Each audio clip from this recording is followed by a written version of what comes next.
Welcome back to A Better Conversation, a podcast put on by A Better Texas. I'm, as always, your host, Chris Klement, joined by the man, the myth, the mustache, and a little bit of the beard, Mr. Kyle Mason. Yes, it's all coming back. Happy St. Patty's Day. Green. Always black. But you don't really have Irish heritage. I guess that's kind of what we're talking about tonight, right? We are not talking about our Irish heritage. That is correct. That she doesn't have it. Yes. Where's This she coming podcast is all about our special guests' non-Irish heritage. We are joined today by Ari Erfani. Erfani. I always met Erfani. We've only known each other 5 years. I know, but you're Ari, to be fair. How often? She is a local Dallas attorney doing very smart people stuff with restructuring businesses and bankruptcy. Don't worry, that is not what we're talking about tonight. What we're talking about tonight is the situation going on over in Iran.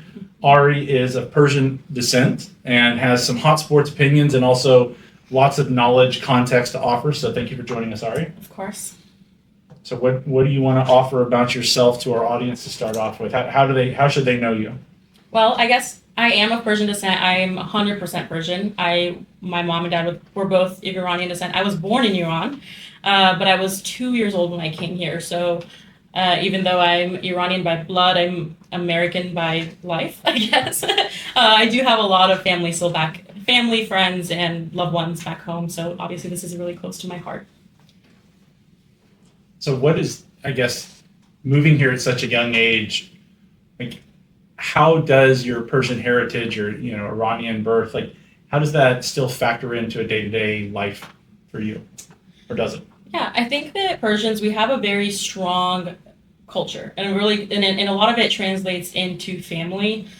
So every day at home, with my family, I speak Farsi. My grandmother does not speak a lick of English other than hello.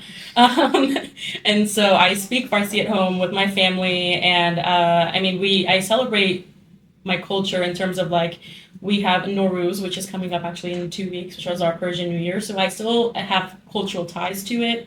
But obviously, we've also left for a reason. So there's an extent to that where that extends. And going to that, why did your family leave Iran?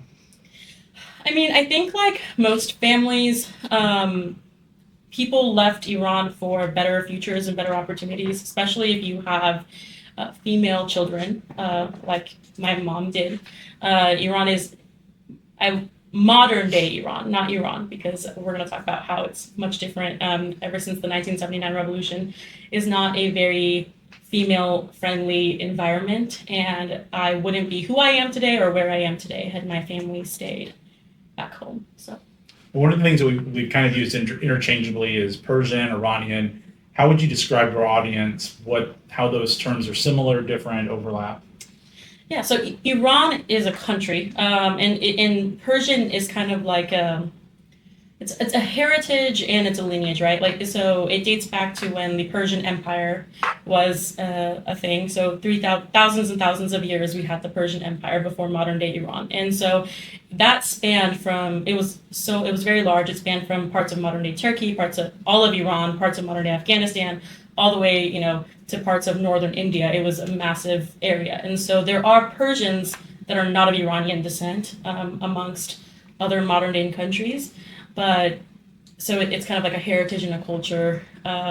There's also, we have Persian rugs, we have Persian cats, there's a lot of other things that are used by the term. They're not necessarily Iranian. You keep using the phrase modern day Iran, and you tied it to 1979. Would you just, in very general terms, describe what you mean by that? Yeah, I personally don't consider, post-1979, Iran is now the Islamic Republic of Iran. So it's a very separate entity, and it's very distinctive. It is post-revolution. Prior to 1979, we had the Shah, Mohammad Reza Pahlavi, and so we were actually a monarchy. We were secular. People had freedom of religion. There was no mandatory hijab. There was no mandatory Islamic religion. And then in 1979, the revolution happened, and the Ayatollahs, at the time led by Ayatollah Khomeini, took over control of the country and turned it into the Islamic Republic, which is what has been in power since 1979. And what you had told us when we were talking before we started recording is that the Ayatollahs are not Persian. They're sort of outsiders to the Persian kingdom. Yes, so a lot of them are, I mean, they are Hezbollah. So a lot of them are from other Arab descent. Some of them have Iraqi roots, some of them have Lebanese roots. I mean, that's not all of them. Obviously, they have now been there for 57 years, so some of them are now, quote unquote, of Iranian descent. But Khomeini specifically, he was of parents, he originally lived in Qom, which is a province near Tehran, Iran, until he had very, as one might imagine, extremist thoughts. And he was basically banished from from Iran back under the Shah and fled to France, where he lived a good portion of his life and continued to spew his extremist thoughts before he came back after the Shah left and took over the country. So, Along with that, so my understanding is there is from the Muslim faith, you talk about extremist beliefs, obviously. mm-hmm. There's Sunni, there's Shia, there's division within the Middle East between those two. What was the Ayatollah? Iranians generally are of Shia belief. So I think even modern, I mean, I am not super versed on Islamic ideology, but we're Shias. I think that my understanding of it is that puts Iran in conflict with like Iraq and Saudi Arabia and a lot of the other Middle Eastern countries that are Sunni Muslim. Yes. Now, with the 1979 revolution, was that sort of a power to the people uprising, or how would you describe the base of support, or how the 1979 revolution happened? Yeah. So obviously, most of what I know, right, it's been from teachings. I was not alive, and my parents were not old enough to remember. But from what I've gathered, is basically the 79 revolution started. So the Shah was a very pro-Western life, pro-Western thought man. He wanted to expand Iran to a lot of Western beliefs. He had a strong relationship prior to everything with the U.S. and Israel, and he really wanted to bring those concepts to Iran. He promoted Western culture. He promoted Western dress. I mean, women dressed just like the women in the U.S. were dressing prior, and to a faction of older generation in Iran, and also obviously some of Muslim faith, this did not sit well and they did not support it. And basically he is described as a man that was ahead of his time. He wanted too much progression too fast, and this didn't sit well with everybody, and so he had dissidents.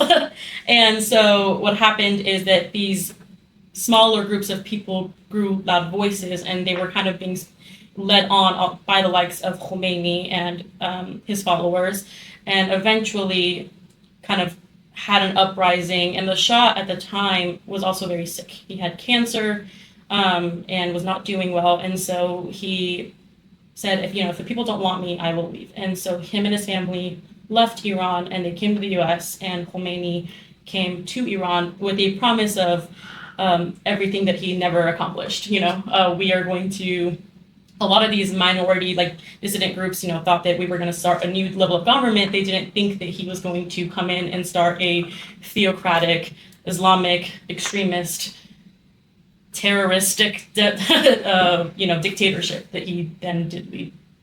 It was, to my understanding, that he actually kind of used smaller communist factions within the country.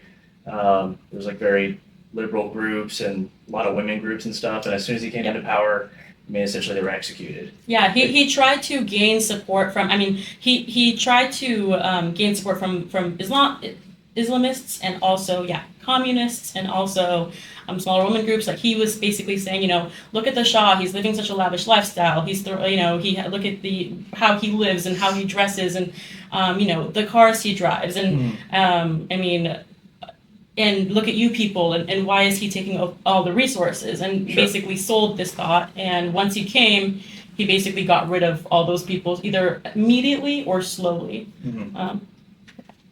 Yeah, that's interesting. I always think, it's when you see the pictures of the Shah, Khomeini coming from France, and the airports just swarm with hundreds of thousands of people. Mm-hmm. You always think, like, did any of those people now, or maybe at some point in the last 10 years, look back and like, maybe that wasn't the best thing that happened? I don't think it's now or the last 10 years. I think it started 56 years ago. Oh, like immediately they're like, yeah, oh, this is I mean, not good. he sold an idea Sure. that he then completely went back on, and I mean, no one it's kind of like everyone he played on the lack of contentness in smaller groups, Mhm. but no one, I don't think, ever could have imagined what would happen, because that's not the image that he sold. Mm.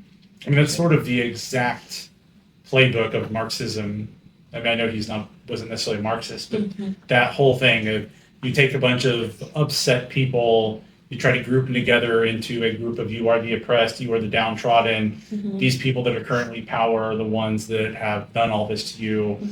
And then, I mean, we see that happen in other parts of the world as well, unfortunately. So moving through that. So what were, I guess, you talked about it being an Islamic Republic. So how did that fundamentally change how Iran operated, what the day-to-day life of people was pre and post-revolution? Yeah. So pre-revolution, again, we had secularism. There was no state-sponsored faith. I mean, there has always been a large amount of Muslims within Iran, but we also had many other faiths. We had a large population of Persian Jews. We have Christians, we have Catholics, we have Baha'is. I mean, the original Persians, back dating all the way to the origins of the civilization, were all Zoroastrians. And so after the Islamic Revolution, obviously Islam became the religion of the country. And so Islamic rule, Sharia law, women had mandatory hijab.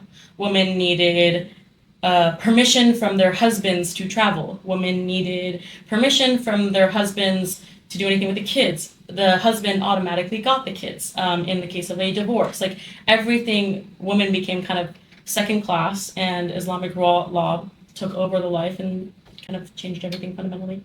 I'm curious, we have like so many different types of churches in America. Do they have, I mean, are there different churches and different, ways of studying, and kind of like a joke here, like we have Christian churches that have like gay marriage and pride and stuff like that. I don't think that they have that over there, but do they, or is it like the state says you will pray like this is the teaching and everything like that, or do they have any kind of diversity within the church? No, Islam is more so, I mean, there's Sunni and there's Shia, but there's not really like, I mean, and I'm going to butcher this, but like, I know that Christians have like Protestants and they have Orthodox, they have, there isn't that. And so there's more just like a set, and we are Shia, so they practice Shia Islam. I'm sure there are Sunni people there, but like the general mosques and everything are the same like that. I mean, there's mandatory prayer. They sing the prayer throughout the country. I used to go and visit a lot. Even up to a few years ago, and every morning, afternoon, evening, they sing the prayer throughout the speakers throughout the country, and so interesting. Yeah, because it's not entirely accurate to say that the Ayatollah is like the president of Iran, right? So they actually do have a president type of government leader. yes, The Ayatollah is the supreme leader of the country, more on the Ayatollah is more like the Pope, right? More on a religious standpoint. But they have sort of, I don't know, in kind of name only a secular government type of thing, and then also your religious leaders. It's just that the government can't do anything without the approval of the religious leaders. So de facto, the religious leaders are the ones that actually govern everything in Iran. Yes, I mean, we have a in name and in name only democratic presidency. It's more a Ayatollah-led dictatorship in practice. Now, along those lines, one of the things you talked about a little bit earlier was sort of the state involvement in terrorism once the Ayatollahs took over in Iran and became an Islamic State. What do you mean by that? So Iran funds a lot of the Islamic extremist factions within the Middle East. So they are the pocketbook basically for Hamas. The Hezbollah in Lebanon, the Houthis, some militant forces in Iraq. So they fund a lot of this Shia terrorist groups across the country. And they actually sometimes employ them even within the country. Like most recently in the protests that recently happened, they brought in militant forces from Iraq and other surrounding areas to deal with the protesters. Hey, speaking of Iraq specifically, my understanding is that a lot of the more organized, I guess, counterinsurgency that the Americans faced in Iraq was actually Iranian, or the IRGC trained and I guess armed folks within Iraq that were really carrying out the Iranian government's will. Yes. Because those two countries don't like each other, right? I would say it's a safe bet to kind of assume that none of the countries in the Middle East like each other, I- but they all have kind of certain partnerships and etc. But yes. I just remember that there was the Iran-Iraq war Yes. that Saddam Hussein was involved with and all that sort of stuff before we hopped in with the Desert Storm and all that in the Yeah. 80s. Yes. You talk about the Shiite terrorism networks and that sort of stuff. You had also said that some of the Ayatollahs were Hezbollah. Is that like a different, when I think of Hezbollah, I think of the terrorist organization that's largely based in Lebanon. Mm-hmm. Is that like a tribe in Lebanon, or what is Hezbollah when you said that some of the Ayatollahs belong to that? Well, we basically we call them. I mean, even they are a literal terrorist organization in Lebanon. However, in Iran, they are also it's a term that's more widely used. Hezbollah is it's become an adjective to basically describe very Muslim or Islamic faith people, even outside of the government. They say he says Hezbollah or she says they are very Islamic. They pertain they wear the hijab. They believe in that faith, and so it's kind of become a multi-meaning term. But yes, I mean they also fund Hezbollah in Lebanon and their actions outside of Lebanon, and so. There's not. I can't say that all the Ayatollahs are part of Lebanon's Hezbollah, but Right. there's links. Kyle, I'm interested in you, from a Navy standpoint. Is this anything that y'all get trained on, or educate on the different terrorist networks and where their backing comes, or any of that stuff? Yeah, we have this online training we're supposed to do every single year, and it kind of watch out for spies, and one of the women that pop up on screen is a really hot Persian lady. It's watch out for for that. It's a Russian lady, a Persian lady. But yes, there's a thing going around today that Iran was not a threat to America. And it's if you look at their tentacles and how far they go all the way to the Mediterranean and the Red Sea, and maybe they weren't super tight with these people, but they definitely trained them. They gave them supplies and gave them a harbor. They trained them in their borders and then sent them back to where they're going to fire on not just oil tankers, but our ships. Yeah. And so we're very, very cognizant of them. And it seemed like every major attack kind of had their fingerprints all over it, just because we were never in direct conflict with them. And they are a huge country and they were organized. So they had the time and they had money and intelligence to build up those capabilities. And then they just kind of gave it to the C squad and was hey, this is how you do it. Just run up, pull the trigger and run away, or however whatever the plan was. But they've been very effective. We have a congressman right now that, he doesn't have one eye, can barely see out of the other because of Iran and how effective they were at training, completely uneducated people on how to kill people. So this was kind of a long time coming. They've been on our radar for forever. I think it's such a funny concept whenever people say Iran wasn't a threat to America or Iran wasn't an imminent threat to. I think the Islamic Republic of Iran. I think is an imminent threat to humanity generally. And I mean, you're talking about a government that since inception has been chanting death to America, death to Israel. They fund terrorist networks. They have they have no sign of humanity, even internally. You're talking about a government that goes into its own hospitals and executes wounded protesters, shoots ballistic missiles at its own schools.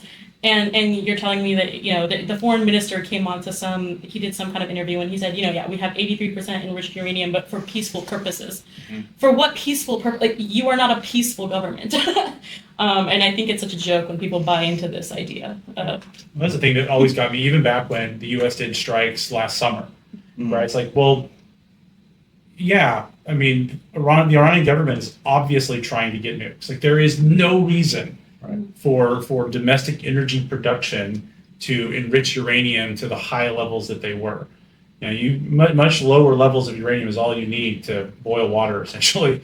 It's just like that whole argument that because what I hear, and I see this clip, I can't remember who it was, some show just showed it. I think Joe Rogan may have just showed it. Like, oh, well, Bibi Netanyahu has been saying since the 90s that Iran's been, close to getting nukes and this and that. It's like, well, yeah, they probably have been, right? Like, they have been enriching the uranium, and there have been ways that they could have gotten closer. And he wasn't saying weeks away the whole time. It was they're years away, and then it's like, oh, they're 2 or 3 years away. They're 1 year away.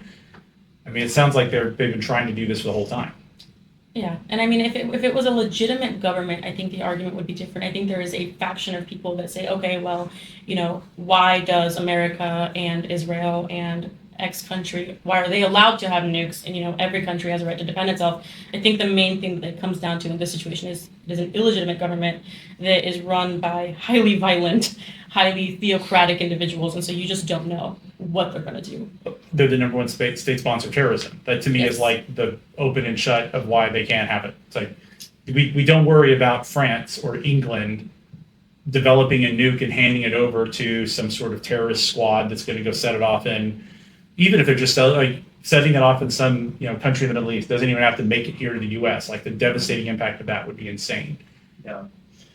I mean, people say a lot of threatening things, and it's like, okay, whatever. It's if you're an individual and someone is saying something to you over the internet, whatever, not that big of a deal. But all of a sudden they have a gun and they're very close to you, or close to one of your friends or allies, or whatever. You're all of a sudden you pause, you reevaluate, the situation, and the Midnight Hammer was kind of this to go back, to go all the way back. We've tried this so many different ways, and that's what kind of is lost on this whole internet thing about give credit where credit's due. Obama and Biden tried to be nice. They gave them everything. They gave them the pallets of cash. They said, we will give you and maintain the materials required for nuclear generation. I mean, they were giving them everything and was still no, we're going to have it where we want. We're going to, let your people in and observe when we want to. We can deny access anytime. And it's they still went with it as a pause situation because they didn't want to do what is being done right now, which is not necessarily a super popular thing. Although CNN did just release a poll today that says 89% of people that voted Republican do support the war. So it's actually not as unpopular as we were initially thinking. However, I do think it has to do with the longevity of how long this lasts. But anyways, to my point is we tried to do the diplomatic thing over and over and over. And every time they just got closer and closer. And over these past couple of days, I think it's been exposed to a lot of people of so they actually were pretty far down the road is with missiles, with drones, with waterborne drones, all these things. It's okay, did you want to wait, even if they didn't get a nuclear weapon, did you want to wait another 5 years where they have 1,000 more missiles or, right. Because I guess they had 1,000 ballistic missiles roughly. So in 5 years, because they just really started ramping up production, in 5 years, they could have had 4,000 or 5,000. This conflict, handling it earlier, which is something me and you talk about all the time.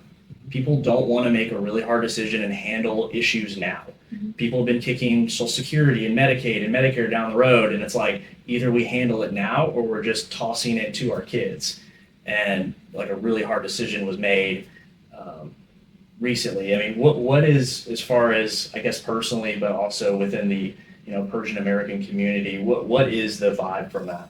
Yeah. Well, and I mean, before I answer that, I kind of want to comment on one thing is that and I think just to even understand the level of unpredictability of this regime and what they're willing, the lengths they're willing to go to. Since this war started, it's been an attack on Iran from the U.S. and Israel. And ever since then, Iran has attacked everyone except U.S. and Israel. They have attacked all of their neighboring countries. Yep. They are not attacking U.S. military bases in these countries. They are attacking airports, hotels, hospitals. So they're not a predictable regime. And if they are allowed to, at any excuse they will take to kind of conduct violence throughout that region.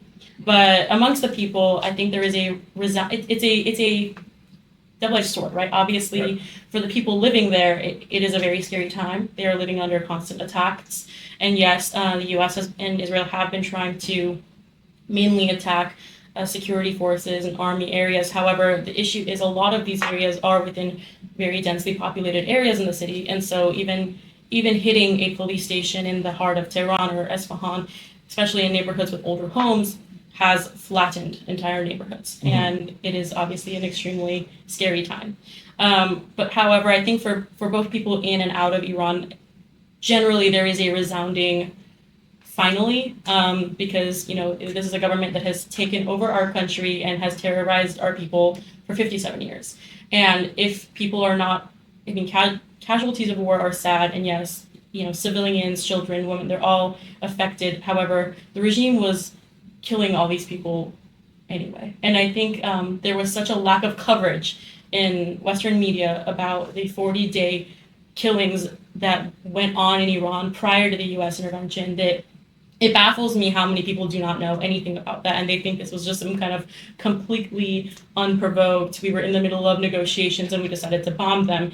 No, they were essentially committing mass genocide of their own people. And I want to talk about that, because that was something that I wanted to bring up. Because you will see some people make general reference to like, oh, well, they killed 30 to 40,000 protesters and all that sort of stuff. But I don't think people really understand what happened there. My understanding is that it started, there were protests over the diminished value of was it the real? How do you say it? The real, yes. The real. Yeah. There was diminished value of the real that was, causing all sorts of issues with inflation that was already going on. People were starving, and there was basically a breaking point in the local populations there. Yes.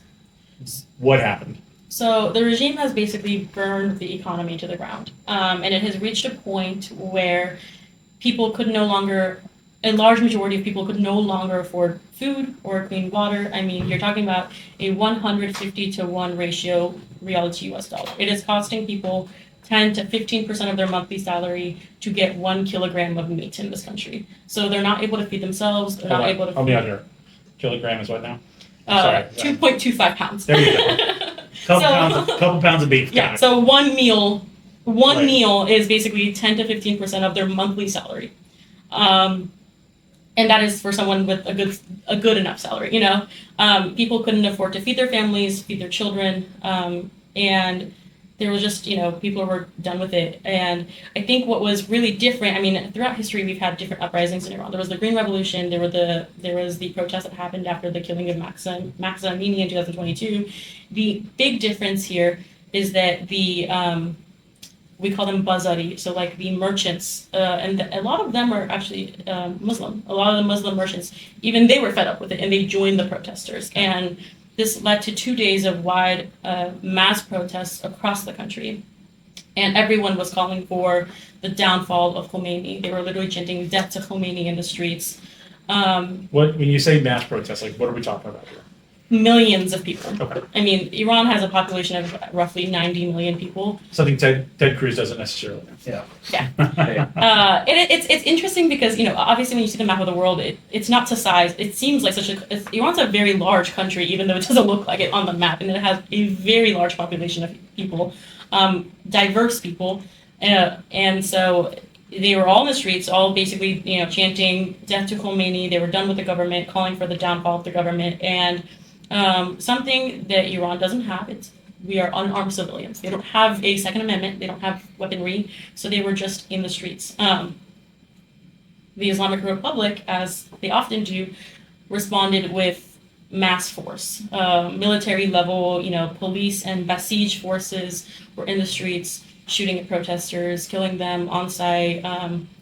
And, it just led to probably the bloodiest day in modern history. My understanding of it is you have Islamic Republican Guard, like the IRGC. You also have the religious police, and you also have, I guess, more traditional police. Yes. Local police, if you will. Yeah. But in response to the protest, all of them were on a united front. Yeah, and it's usually less local police. It's usually more Basij, which are a very violent group of kind of morality police. And then you have the IRGC forces, and it's unclear because Iran also has invoked a massive blackout. So there's been an internet blackout, there's been a connectivity blackout, people can't reach. So the minimal imagery that comes out, you just see, Islamic Republic forces attacking people. At one point, they even brought in what we call Hashtashabi, but they're like Iraqi militant groups to start killing people, which is why they then claimed that, no, it was not us. They were terrorist forces killing the people, which, correct. However, you paid them to, so it was you. Terrible play on words. Yeah. Well, that's the thing that frustrates me about the media, is I feel like this bothers me about like Israel and Gaza as well. Western media, for some reason, just seems so willing to accept the explanations provided by Hamas ministry officials or Iranian officials. They'll just take their word at face value without, like really any sort of constructive thought of like, oh, maybe these people are feeding me propaganda. It's like not even face value. It's actually, it's been entirely shocking to me because you have blatant evidence. You have videos from boots on the ground in the country showing people being shot, people being followed into apartment houses, people, mass body bags, everyone executed with bullets in the head. And then the prime minister, the minister of foreign affairs comes and has a interview with local news station in the US. And he's like, no, everyone's happy, everyone supports the Ayatollah. We've quelled down nothing's going on. And it's like, they're being shown evidence, and yet they'll take that. And it's astonishing to me. Or they say that, a mass amount of them died from X cause. They have bullets in their head. Yeah. They didn't die from, they died from the bullet in their head. So. With that in mind, one of the things when the U.S. first started their strikes, you saw a lot of celebration. I mean, it seemed like, there was one video that I saw, it was like a woman recording when the Ayatollah's compound was hit, and you just heard like laughter and joy and all that sort of stuff. What to your understanding has been the in Iran response to what the U.S. has done? Again, it's definitely a scary time for the people there, and the country's under attack. But I think they're overwhelmingly both in and out of the country. We haven't been able to be super in touch with a lot of people in the country because of the crackdowns, but I think there's an overwhelming support for it because it's kind of like a. You should get on finally. Tucker Carlson's phone plan. Apparently, he's been able to talk to people in Iran. Yeah, clearly. That's him and Candace Owens. I have no words. It's an overwhelming kind of relief and like maybe hope for a future. It's been very frustrating to see, there's so much negative response, or people love to be like, they're not doing it for you. They just want your oil. And I hate that argument for multiple reasons. One, you're diminishing the lives of the 40,000 plus people that died in the street to an economic factor. Two, no one's an idiot. Obviously there has to be some kind of benefit for any foreign country to intervene anywhere. Sure. And yeah, maybe they're not, and not everyone involved in this conflict is doing it out of the kindness of their hearts. I don't think anyone is assuming or saying that. However, what do you think the oil is going now? You think it's benefiting the people? Right. It's being sold off to China and Russia and other places and funding terrorism throughout the Middle East. And Iran being such a rich country with so much natural resources, so much oil and gas, and the people are starving. So do you think we care if America's in it for the oil? It is such a stark contrast to a lot of the Arab countries in the Middle East that may have a king, don't have a democracy. Right. But the people there are super well fed, super wealthy, don't have to work. They bring in people from other countries to do their work because the oil and gas money just funds everything. It funds a very comfortable life. And then you have a country like Iran where it's like, well, how come that's not happening there? Oh yeah, they're trying to develop nukes. Yeah. And they're sponsoring terrorism, and they're doing all the lavish stuff. They're doing everything but supporting the people. Right. Yeah. On that thread, I'm sure you've seen this. What is your response to people that are saying right now that we're only doing this for Israel? This is a big Israel play, and like America absolutely has no interest in making sure Iran doesn't get a nuclear weapon. I think that everyone knows that Israel will benefit from this. Iran has, from the beginning, again, it's been an existential threat to Israel. It's chanted death to Israel since the beginning, and obviously no country wants, an armed weapon facing them at all times. I think it's demeaning to our entire country to say that our president is run by one single person across the world. But also, I think that people are I hear this argument, it's not in our backyard, or it's not affecting us, or it's not a threat to America. And that is just inaccurate. I mean, since these have happened, we have seen Islamist sleeper cells awaken in America. The day after, there was a terrorist attack in Austin, Texas. Right. So it actually is in your backyard. You just don't know it. Right. And I fundamentally disagree with that argument. I always the other thing that I don't like, I think it's ridiculous, but the same people that for the last 4 or 6 years have been arguing that, we have to close the border. We have to close the southern border because terrorists are coming in. We have, Islamic terrorists that are coming in, military-age men that are flowing across the border are now saying, well, they're not a threat to us. What threat is Iran? It's all the way over there. And it's like, well, what is it, right? Are you worried that, military-age men, Islamic terrorists are crossing the border illegally and that justifies an invasion, we got to shut the border down? Or do you believe that that's not happening and that actually that Islamic terrorism is not a real threat to us? It's just such an internally inconsistent argument that it's just, I don't know, it's often foolish for me to say, you can't argue both. But it's very interesting to actually see the intersection of the conflict in Iran with the Free Palestine movement, because anyone that knows anything about Iran and that movement should know that if you want to free Palestine, you have to free Palestine of Hamas. And to free Palestine of Hamas, you got to get rid of the Islamic Republic. But people seem to think that, that Hamas is like liberating the Palestinians. They're all terrorist organizations. And so I think a lot of that ideology and a lot of that is just rooted in like deep rooted anti-Semitism, and everything is always going to be Israel's fault. I mean, an Iranian missile hit a school and they blamed Israel for it. And the IRGC took ownership of it. They said, oops, it was us. And they still blamed Israel and the US for it. So I think that sometimes you're just never going to be able to, some people are just, that's what they're going to do. I think there's an anti-Western sentiment. Yeah. Right. I think kind of like you talked about the Ayatollah originally putting all the, you have a Marxist-based anti-Western sentiment where they want to tear down Western civilization. You just have these strange bedfellows of the Islamists, we want a caliphate, with the Marxists that just want to tear down Western civilization and capitalism. And so it's just West bad no matter what happens, right? Because you have the same people that will make these weird arguments kind of in support of Russia and how we shouldn't get Ukraine's really the bad guys. We shouldn't be giving money to Russia. Oh, Israel's also wrong in Gaza. The U.S. shouldn't be giving money to Israel and that.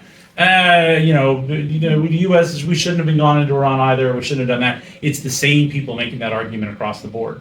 And it's not a consistent policy position other than just anti-West or Trump, orange man bad. Orange man bad. But we also see it in right-wing coalitions too, especially the whole we're there for Israel, and I'm like, dude, is there a possibility that their interests also overlap with ours? I mean, the reason that all those kings and princes trade their oil in US dollars and we can have a 30-year mortgage and all this great stuff is because we said we're going to protect you. And also there's an insinuation of if you don't, we have 12 aircraft carriers that we can park off your coast. And there is a little bit of a give and take there, but it's if you have Iran, it's okay. I'm gonna say Iran because it reminds me of George Bush. But anyways, funding even in to my understanding, Qatar and the Emirates and stuff, they're still a large. They're Sunni, but they have a large Shia populations, and so maybe they're not funding kind of terrorist organizations with machine guns, but they're funding still political opposition inside these countries.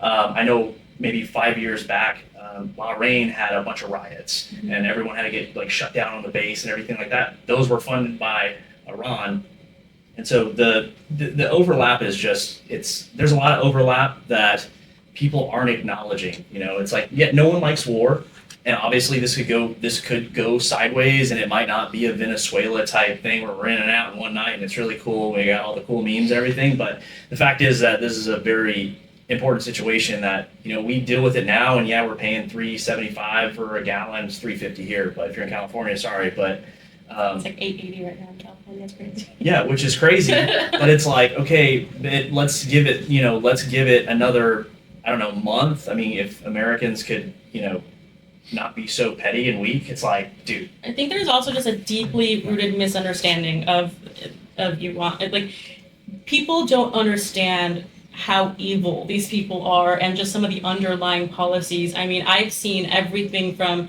we shouldn't be in Iran because the Ayatollah isn't in the Epstein files.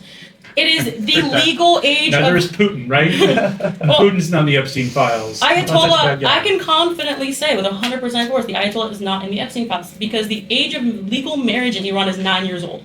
They don't need to go anywhere. Like, it is illegal. Right. You look at Khamenei and Khomeini's teachings. They talk about women and children as if they're just like female children, as if they are just an object. They literally refer to them as animals.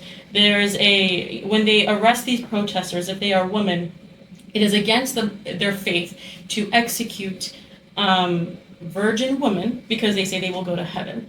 But all these protesters, because of their protesting against the government, are being arrested for crimes against Allah, so crimes against God, punishable by immediate execution. So since they cannot execute virgin women, they gang rape them in the prisons so that they can then execute them. So these are the kind of evil monsters that they are fighting, and I mean, you can't. A lot of Americans, they just can't rationalize it because it's so beyond the scope of It understanding. almost sounds like propaganda. Fake? It almost sounds like propaganda. Yeah. And to think that not that long ago, like I see those old, like I guess like black and white pictures or like vaguely colored pictures of Iran when it was like secular and before, and you're like, was it really like that though? It was like, I mean, it was only 57 years ago. That's what's crazy. 57 years, you've gone from, it's pretty much like a very nice. I mean, the future looks so bright for Iran, and yes, like Britain and America was investing in Iran because of the oil, right? Like built the infrastructure and everything because the oil wasn't out of like the kindness of the Americans' hearts or anything like that. But it had a bright future and just went south so quickly. Well, and It's 57 amazing. years sounds like such a long time, and but I mean, really, we were talking about one of the oldest civilizations in the world. The Persians span back 3,000 years. So in our history, this is a blip in time, right? They had thousands and thousands of years of prosperity, and then this happened. So I mean, I think that's kind of like what is fueling all this excitement in within the homeland and within the diaspora, because everyone's like, finally, like we can go back to the greatness that Iran was and go back, and that's why Pahlavi has gained such a support here, even though modern day, a lot of people don't necessarily go for replacement and going back to a monarchy, which he's said he doesn't want to rule, but I think he symbolizes a time of prosperity and secularism and freedom for the people, and so they're chanting his name by the millions in the streets in Iran and outside. Now, is that the guy that was originally there? That's his son. That's his son, Okay. yeah, because Okay. he died of cancer, but the queen is alive, she's here, and he's here, and his children, and so the Pahlavi family is alive and they're in America. All right, I want to kind of go along those lines, but a little bit. One of the issues that we have, you talked about things going sideways. Like one of the questions is well, what is success with the U.S. military operation? Great question. Right? Yeah. This is something that I've been having conversations with people a lot about. It was like, well, why you commonly hear and people just like accept it as true, like, oh, Afghanistan, Iraq, those are both big failures. Right. Just like, why? Why were those failures? Like, what military measure are we going to say those things were failures? Because ultimately, that's what's going to matter here is Trump, the U.S. military, foreign affairs people could handle everything perfectly, but if it's a loss, it doesn't matter. On the flip side, you could make all sorts of mistakes, but if it's a win, the American people will be fine with it because we like to win and we don't like to lose. Yes. And how public opinion feels about a military intervention is, did we win or lose? I think there's also fundamental differences between those three countries, and a lot of people don't understand that because they just hear Iran, Iraq, Afghanistan, they're next to each other, and so they must be the same. Sure. One of the main differences with Afghanistan is built by a collection of tribes. There's not really a uniformity much in that country, and so that's a really big difference with a country that has a homogenous identity, that like the people are one and they stand together. So that's a major difference. And two, I don't think that necessarily you can. I mean, he's the military guy, so I'll leave the military things to you. But I think one of the reasons why those countries went wrong is there was not a plan after.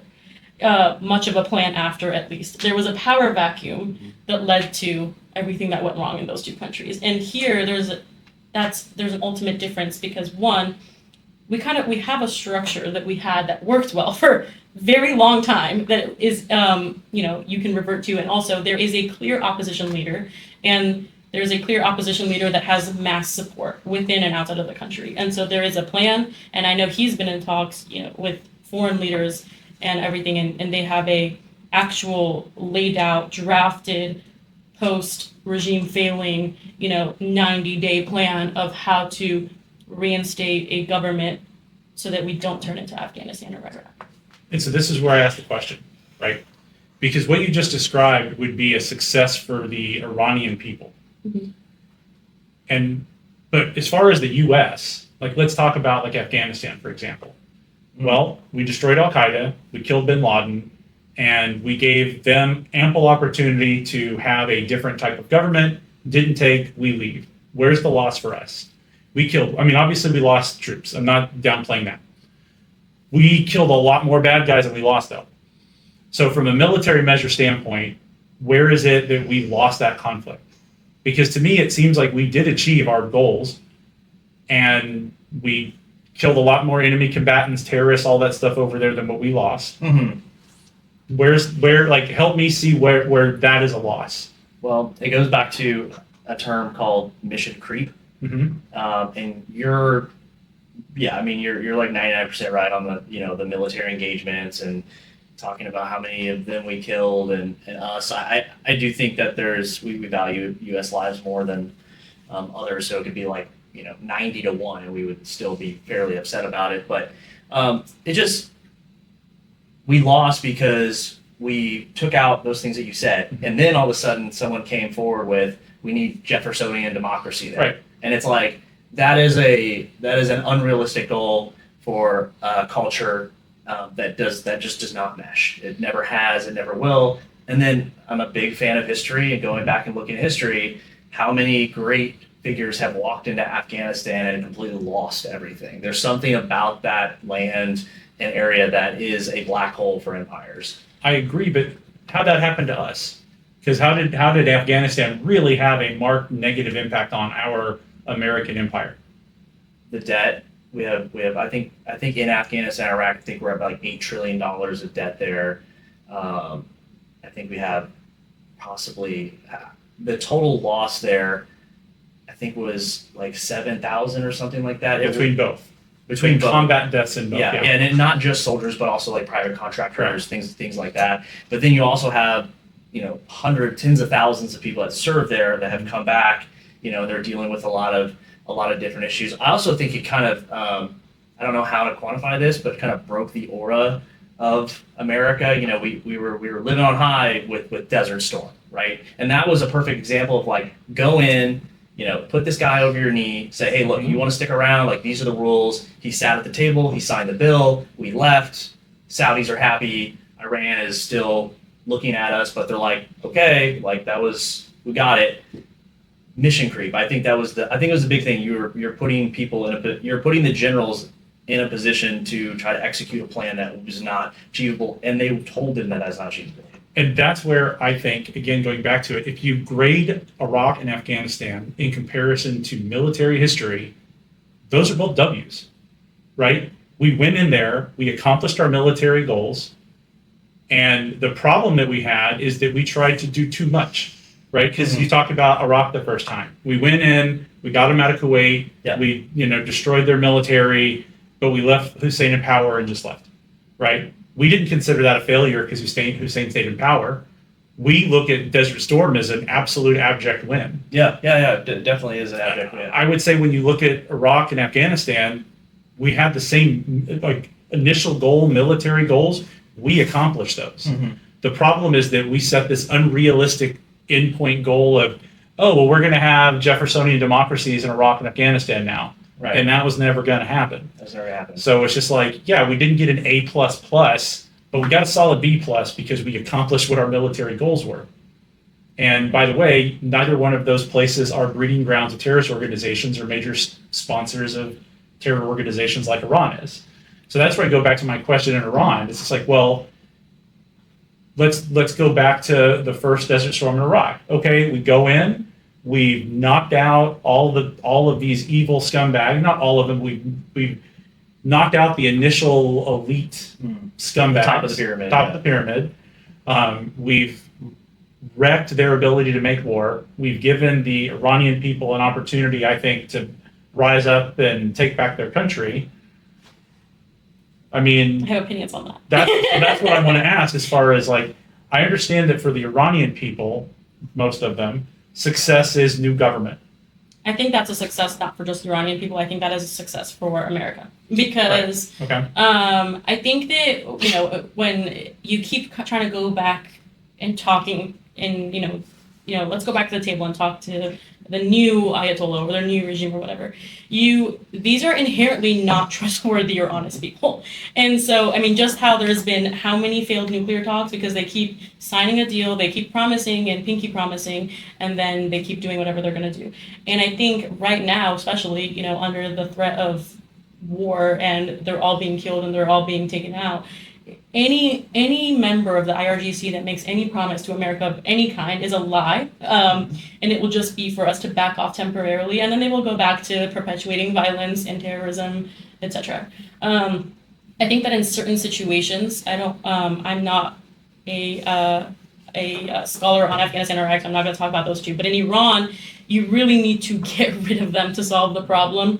And when you say we've given the people opportunity to take back the country, it's a yes and no. However, but when you are talking about a government that has extreme military force that it is not afraid to use, and you are talking about a civilian group that is completely unarmed, they really have no way of taking back the government out without either foreign intervention or some kind of dropping of weapons or some kind of other intervention, because they can't just go in with fists ablaze against machine guns and win. That's not a fight they're going to win, and that's why there was such a high death toll. That's why there is numbers between 30 upwards of 100,000 deaths that happened in 40 days in that country.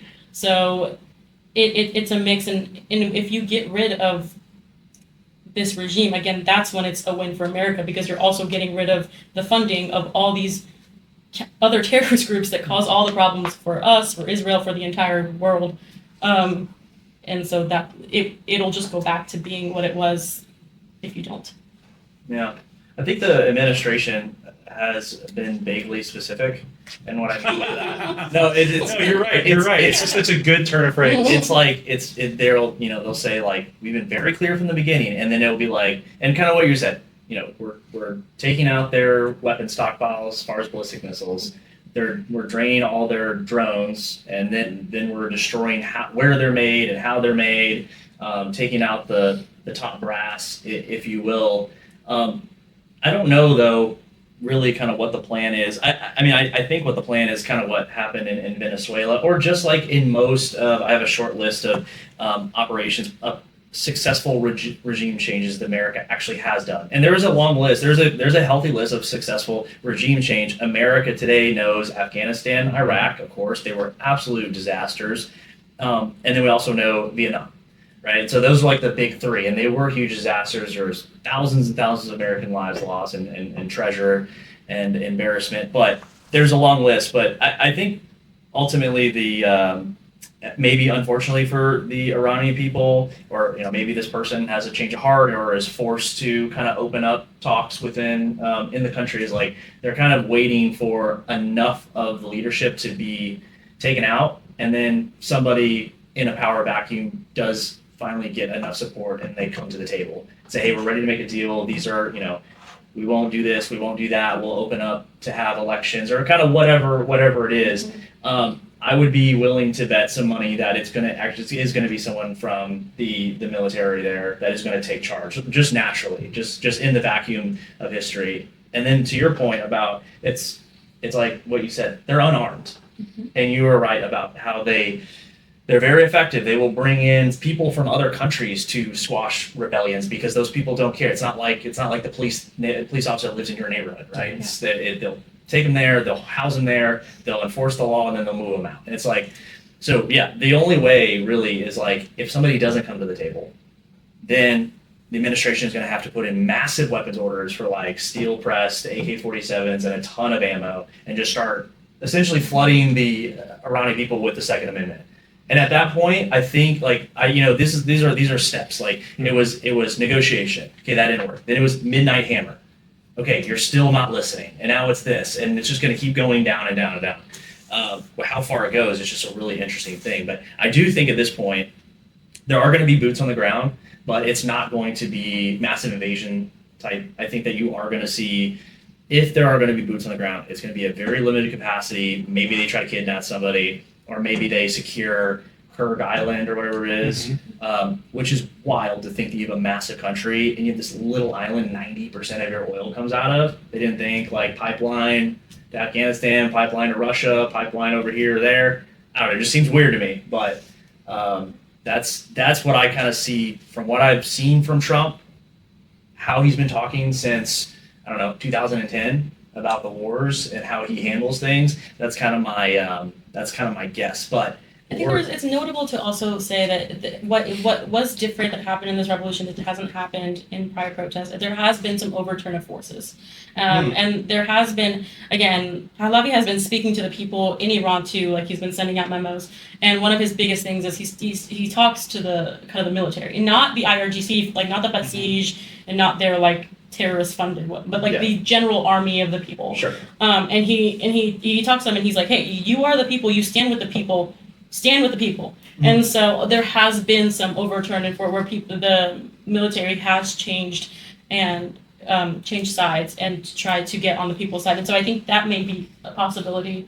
I also think that, we don't know what's going to happen. And I think I saw a Pete Hegseth, I think he said. He was like, American people think that we should just tell them everything and also then just tell the enemy everything. And we're not going to tell you everything. That's why you're like, that's the thing that to me that's just, it's so dumb that people like, well, the president hasn't clearly laid out when he's going to leave Iran. I'm like, yeah, Biden did that. That didn't work out super well. Like, look, Bill Belichick won't tell you what he's going to do against the Bengals blitz next week. Why in the world would the President of the United States of America just say, yeah, we're going to leave in 2 weeks and 3 days, and then that's it, we're out. So... Yeah, well, I remember being in high school and Obama was talking about the surge. Right. And we're going to bring in this many people, and it's only going to be for, like, he's reassuring America, it's, on TV. And I'm thinking, like, I'm in high school. Yes, I was in JROTC. Don't know much about military strategy, and I'm thinking, why would you say that? Right. You are literally just telling these people that are already hiding in the mountains. Right. They just need to wait a little bit longer, and then we're going to leave. It's like it's just doomed to fail, and that's why people are freaking out. Like, what do you mean you won't take boots on the ground off the table? It's like, because I don't want them to know that they can do anything because we're not going to do this, and I completely support that. Like, don't tell me what. People are like, oh my gosh, you're such a simp. It's like, no, don't tell me what is going to happen. Don't tell me where the line is, because people are just going to hide behind that until the midterms. That's kind of their game, like midterms or the next presidential election. And there are people in this country right now, left and right, but mostly from the left, that are hoping that America fails at this. Yes. They're hoping that one of these missiles really hits a ship. It's disgusting to think okay, yes, you don't have to support the war, but to cheer that we lose, to cheer that this is an unsuccessful regime change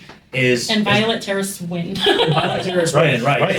And they're like, oh my God, the gas prices. I'm like, I remember when we started funding Ukraine and the war broke out, and people on the right kind of had things to say about the gas prices. And Jimmy Kimmel, I think it was like, $3.75 for a gallon of gas. It's like, to cleanse the salt or something like that. Like, it's totally fine. It's like, it's totally fine if the mission is just, and it's really sickening to see the people eating up the propaganda and the lies, and just hoping that we lose. I never hoped that Biden lost I never hoped America lost for a political game because I don't like Biden. I think that is just so sick that's coming out. Like, I can't stand it. There has become so much. There's been such a separation in this country. There's such a big divide now that people have like almost lost humanity. Because when you say that you want America to lose, you're also saying that you want all those people to die, and it's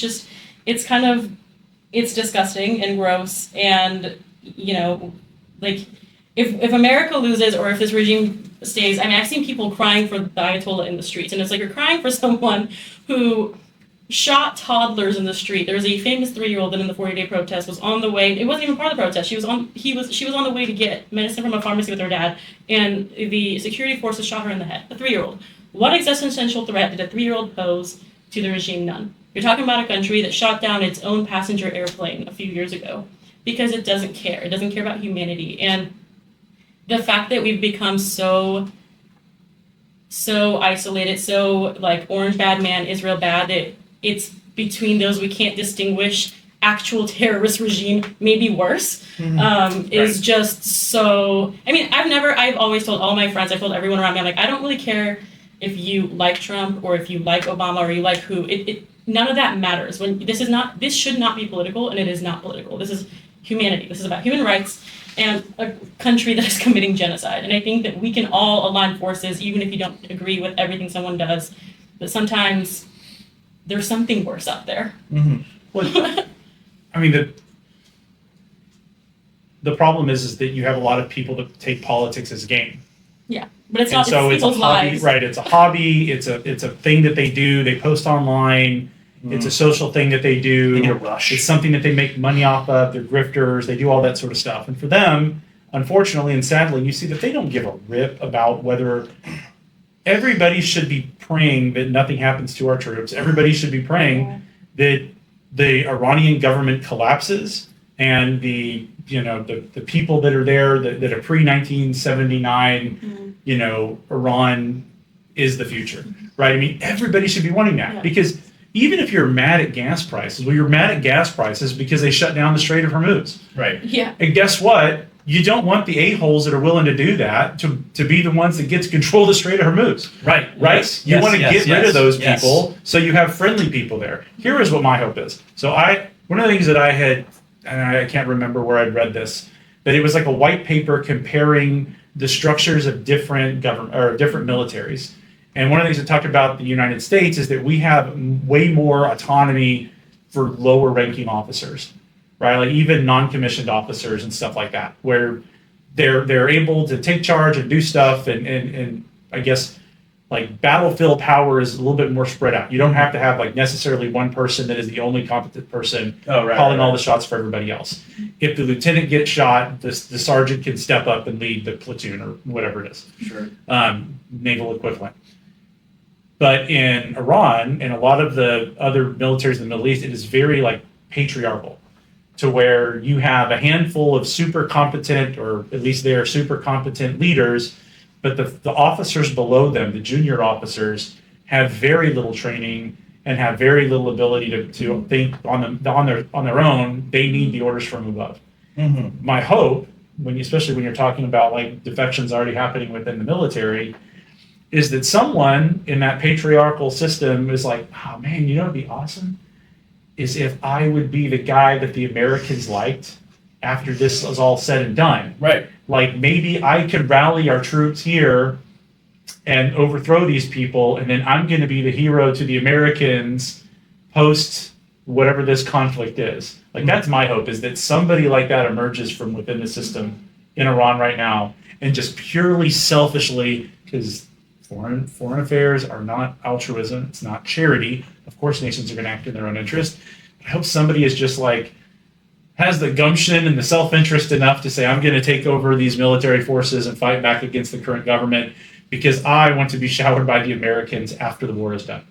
Yeah. Well, the cool thing about Iran compared to like Afghanistan, let's say, is that there is a fairly large network of, like, for instance, Mossad has a fairly large network inside of Iran. That is why people are like, how do they keep finding all these leaders? Mm-hmm. They're now like super decentralized. They're hiding under bridges. They're They're walking from building to building. The street cameras in Tehran have been hacked for like 2 years. Right. They have them within the forces. Ghani was a high up general in Iran, and now they're saying he was actually part of Mossad. Yeah. And he was the one who told America and Israel about that meeting. Also, I don't know if I've never heard of Zoom, but like dumbest move ever. They put them all in one building. Right. And we're like, nothing could go wrong. Right. And especially, it wasn't a secret, the military buildup, the amount of people that were being moved over there and families being moved off these different bases and whatnot. It was kind of like it wasn't a dead giveaway, but I feel like, but anyways, to your point, I'm sure there's plenty of people in the wings that are like just kind of waiting for the right moment, but it is tough because one, it's kind of like, hey, you might be this general, but at the same time, you know, when you're living in a situation like that, I'm sure it's not like you meet up for cards and you guys are like, yeah, can't you bring the Ayatollah, man, he's such an asshole. Like, no, like you don't say anything to anyone about your thoughts because you're worried about, you know, getting taken out the next day. And so you don't really know who your real allies are, who would be with it. So I think that's going to kind of take a couple weeks to simmer down. As far as the lowest ranking army members, like, sure, it's cool that they're being talked to, but really it just comes down to like, who is going to feed me? Like, who is going to feed my family? And those reassurances have to be made essentially by the U.S. Like, hey, we got you. We're gonna, if it comes to this, we're gonna give you all the money you got that you need, the food, the ammo, the air support, all those things. I was reading that they were bombing sites that the military in some places get paid and pick up food rations. Like, there bombing, essentially, I was joking with my wife, I was like, they're bombing the Navy Federals. That's what they're doing. Like, no one's getting paid because they're taking out all the Navy. And I'm like, that's, because that is a great way to just piss off everyone. If these guys aren't going to show up for you, like, you're cooked. Well, and that's, the other thing is, it just kind of clicked in my mind when you were talking about that. If you are that military officer that's willing to, like, lead the forces of good against the forces of evil in Iran, you need to be taken care of for the rest of your life because you will be the biggest enemy of the Shia Muslims in the world, right? If you're the person that helped the Americans actually in the Islamic Republic in the Islamic State there in Iran, you are public enemy number one for all of that, right? Yeah. Because I mean, once you start, let's say you take Iran off the board, what are your other major like Islamic countries that have wealth that could fund a future caliphate and fund terrorist networks across the world? You have a few in Northern Africa, but again, they're not that wealthy. They're not that wealthy. Right.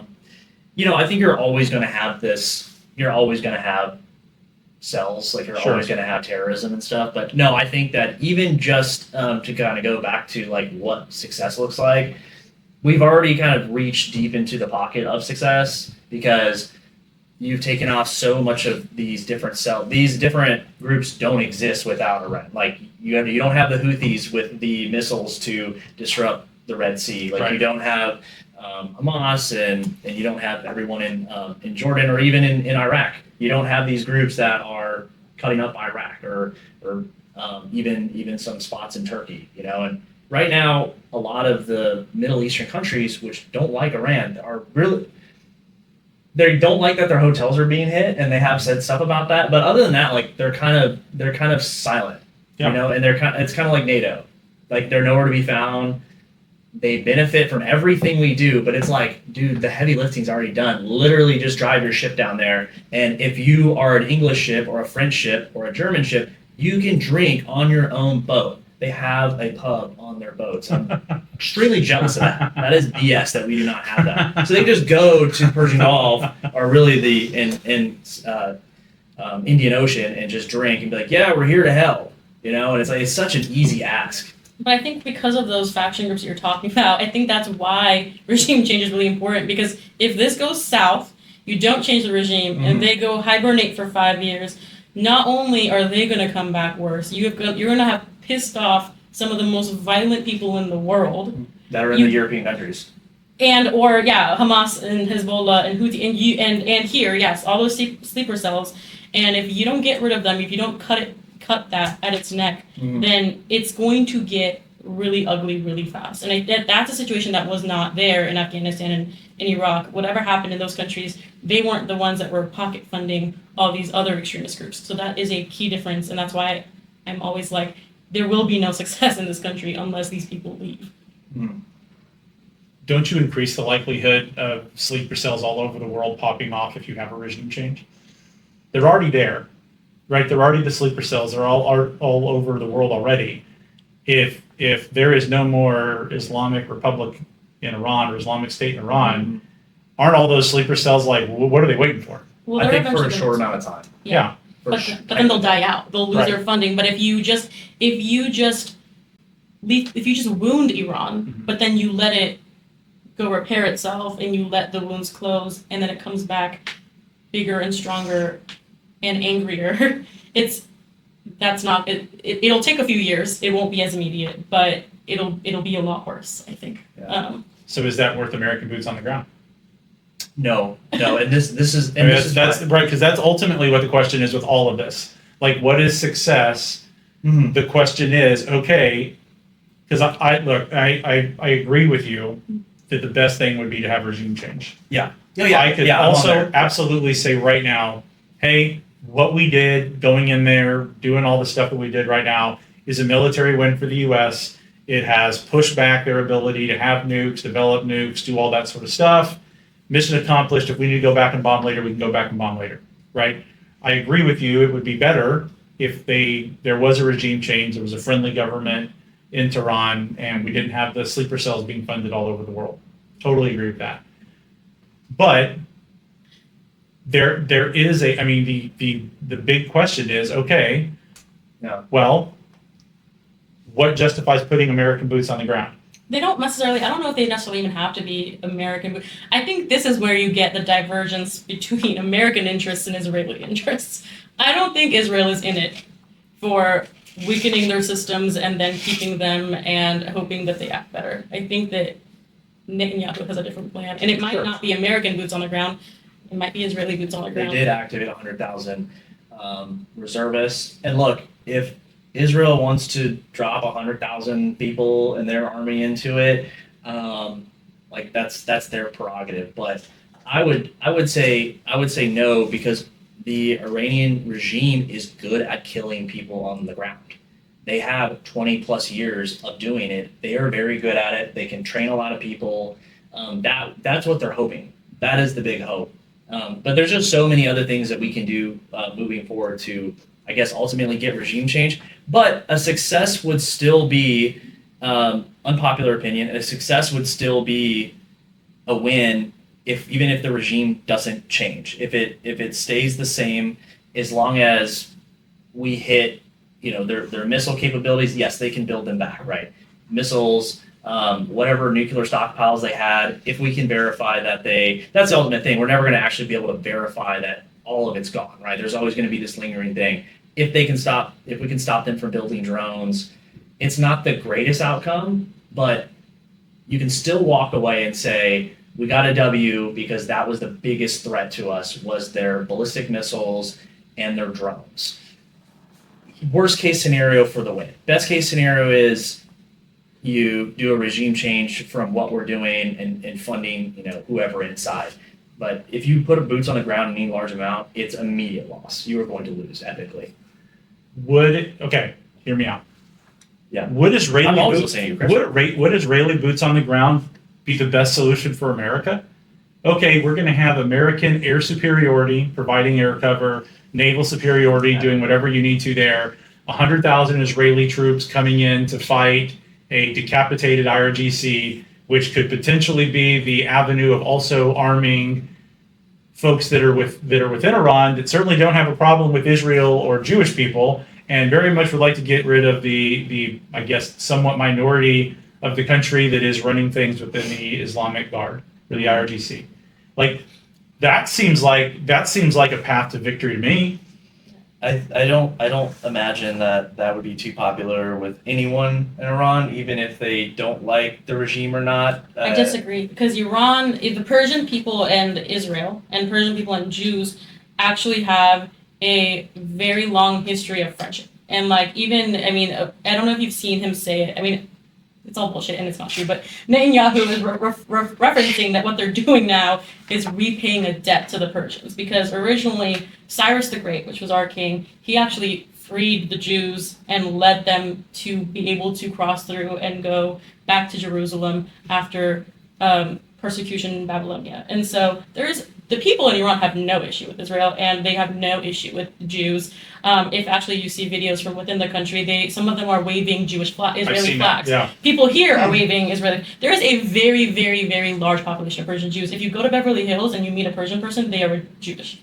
They are nothing short of, yeah. So I disagree. I think any Iranians in and outside of the country right now would welcome anybody with open arms that will free them from this government. I think your biggest threat to everything is just the Western world and the Western media, because people are so blinded. And again, I am not ever going to say that Israel, the state, is altruistic or hasn't done bad things, or America, or everyone has their own issues. However, I think people need to be able to differentiate and compartmentalize and realize that they are currently fighting a bigger evil than anything that Americans can ever imagine.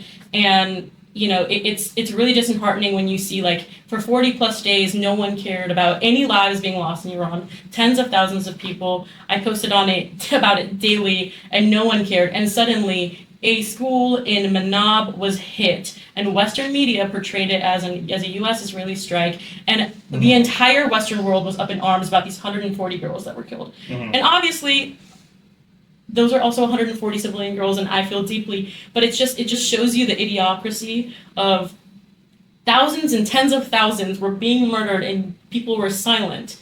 And then the US and or Israel supposedly did something, and now everyone's pissed off. Well, it also goes back to, so this is another one of those, like, hypocritical positions. You get these people that exalt international law. Oh, international law. We have to follow international law. This violate, all that sort of stuff. Okay.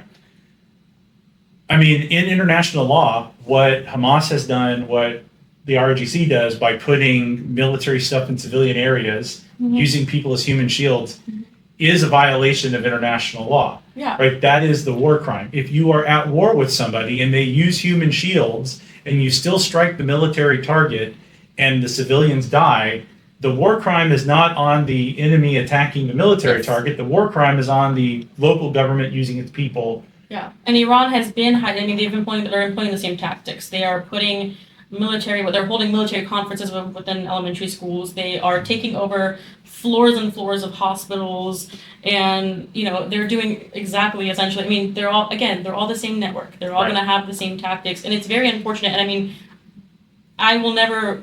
You're sad. Yes, those are still civilian lives, but what is that's why they put them there, because then they can say, oh well, America's bombing hospitals. No, America bombed that hospital because 1,000 IRGC forces were hiding in it. And again, there's a lot of propaganda. I mean, there is a hospital within Isfahan right now that there are reports that the IRGC forces have taken over entire levels. And if Israel or the U.S. bomb that, they're going to portray it. This is what Iran does. They're going to portray it as like mass civilian casualty. But it's not going to be. I mean, people have largely moved. They've largely evacuated some of those spaces. So yes, schools are being hit, hospitals are going to be hit, and yes, there are some civilian casualties for people they cannot move. But largely, they are hitting military operations. They're not just bombing elementary schools for fun. Sure. And Tucker. But who does do that? Tucker Carlson will cry and oh, it's so evil and all that sort of stuff, because that's what his audience wants him to do. Instead of actually being decent Western media and being like, well, yes, there was a hospital hit because it was being used as a military base by the IRGC. Yeah. They violated the Geneva Convention by doing that. Yeah. Like, that's the thing that just infuriates me, is that you get this anti-West Western media that just eats the propaganda up and doesn't actually fairly report what is actually happening. There's a very large lack of propaganda literacy in Western culture. And I mean, some of it is, people repost things without thinking, and I've encountered both parties. I will reply to people, and I will be like, hey, take this down as a regime propaganda. And there's a faction of people that will be like, really? We didn't know. We saw it on like CNN or whatever, and we thought it was real. And they will listen, and they will take it down. And then there's another faction of people that they just don't want to listen, and they'd rather believe whatever lie that they have concocted in their head. But it's you have these fake reporters in Tehran, and they send a female Pakistani social media influencer walking around Tehran hijabless, and she's like, see, there's nothing going on here. And it's like, well, the regime paid for that. Right. How are you going to consolidate that with the tens of thousands of body bags that, Right. It's just people cannot clock propaganda, and it's a shame. Quick note on CNN, they're one of the few people that have actually gotten an interview with the leadership of Iran, and it's like they're, and it just goes to show like who Iran trusts. Like they're like, yeah, we'll talk to CNN, they're friendly, right? Which is wild, but it's like if you look at Texting with Tucker. Texting with Tucker, yeah. I think actually Tucker was just more of like a, I forget the term, but anyway, it's like a back channel. Like you use like a useful idiot or whatever. Correct. But which is, hey, you need that, right? But it's like if you see how CNN talks to the leadership in Iran compared to like the questions that they have and the gotchas that they give to JD Vance, it's like so disgusting. It's like, here you got this guy, like, yes, you want him back and you kind of want to keep the conversation going, but I mean, it's like, it's just such like layup I think questions. they shouldn't give any airtime to people. You're giving airtime to lying terrorists. He lies for a living, right? You're giving him an avenue to come and basically say there's nothing going on in the country. And unfortunately, there are people in this country that will believe him. So I think it's actually a danger to give him he's all of them. Like the foreign minister of Iran came as they were committing the deadliest couple days in Iran, as they had executed hundreds of protesters, and he came and with full force of his chest and a smile on his face said, we haven't killed a single person. Yeah. So you're giving liars an avenue by doing that, and it's dangerous because, again, not everyone here either knows about the history of the country, they don't know propaganda literacy, they can't clock it, and then that's how you get this mass resentment for this war. But you know who should? The person interviewing him. And that is the thing. I don't mind. I honestly, First Amendment, whatever, I don't mind allowing whomever from the Iranian regime to come on to CNN. But whoever is hosting, whoever is conducting that interview, better come at him with the same energy that they would if Trump was on the show, right? You know that if Trump comes on CNN, they're going after him. They're going to be thoroughly researched, all the way ready. They're going to have their attack points. If he says a thing out of line, they're going to go after him. However, when you get somebody like, whoever the minister of truth or whatever it would be from Iran comes on CNN, they just sit there and listen. They're like, okay, well, what else? Okay, well, what else? It's like, no, have them come on, but then actually be an interviewer, because that journalist should know the context. That journalist should know about all the background facts. They should know about the body bags. They should know about all the other stuff. Don't let them get away with BS when they're sitting there on your show. And to go back to your point, and I completely forgot this earlier when you said it, would the people back either American forces or Israeli forces or anybody in the ground? Yeah. I think that how you can see that is even the few forces that the U.S. has lost, the individuals that died, they have actually been putting up posters and flowers for those people within the country and treating them as fallen heroes. And that, and on top of an entire nation of people, basically, when have you ever encountered a nation kind of begging and praying to be bombed by foreign forces? It's because they've reached the end of the line, and both in and out of the country, I think everyone's been largely appreciative, and they're saddened by the American lives lost. But my point in that is that Persian population is friendly to this intervention, and they've wanted it, and they've been waiting. I mean, they've been praying for it and asking America for it since Obama and before Obama, and since they've been here. So, just for Americans to understand, the point of view, it's people that, I've seen posts where they're like, the Iranian people don't want this, and I'm like, no, the Iranian people do want this. The Iranian people want to be free of the Ayatollah. Sure. Yeah. I mean, and again, I'm not against it, but I just know that we are living in the trauma of, I'm using that word like it's a leftist word, but it is trauma that we lived through Iraq and Afghanistan, and they were happy for us to be there too. Yeah. But I think people always they stick to Afghanistan and Iraq, and they forget about the times that the U.S. military has been very successful. We forget about World War II, and we forget about freeing the world of Nazi Germany, and we forget. I mean, yes, like Holding the communists back in Korea. right, and so it's like, understandably, there's trauma. And again, I said in the very beginning of this that I had this dual identity where I'm like Persian by heritage and I'm American, and like I understand the American, like we don't want our sons and daughters, and we don't want them to go die, and we don't want that. But like I think there's just a lot of misinformation surrounding this conflict, and there's a lot of incorrect comparison. Iran and its history is not Iraq, and it is not Afghanistan. And I mean, if you are going to live in this like paralyzed fear of failed mission, even in your personal life, like if you just are like, I failed twice, so I'm never going to try again, then you're never going to be successful again. And there have been times in history, Nazi Germany being a great example of one, that America has succeeded, and modern day Iran, like they are employing they have actually put people in mass burial grounds and set them on fire. They are doing a lot of the same things, and the same people who in America, when they didn't want the U.S. getting involved with Nazi Hitler and were holding up signs that what did Hitler do to us, are the same people. They were literally holding up signs that said America first. Yeah, America first, and like Hitler is not Chris. a threat. Please with that. That was Like- I'm not saying that the the current- lamest low blow I've ever heard you take right there. Well, no, but it's insulted. I'm not saying that the America First movement are Nazis. I'm not saying that. My point is that the same arguments that get raised Yes. are the same, like the same American Well, they were mostly first-generation isolationist Germans. individualists. Well, there's Like a lot that of was- people that in the exact time that a conflict is happening is on the wrong side of the conflict, and then once they're decades removed, Then it's the right thing to do. then they're like, oh yeah, maybe that was bad, and oh yeah, like maybe that reach could have affected us, and also maybe we should just care about human rights. Yeah. I don't know if 2 or 3 generations from now we're going to look back and thought like Iraq 2.0 or Afghanistan was the right thing to do. I think that's where the vast majority of people are. Again, kind of back to what you said, like people are going to be all about this if it's successful, but not. It doesn't have to. I almost said short and sweet, but it doesn't even have to be short and sweet. It could just be successful, and people will be like, okay, cool. But if we get into this thing where we got, I guess, boots on the ground. That's not including special forces, CIA operators, all those. I don't consider Infantry.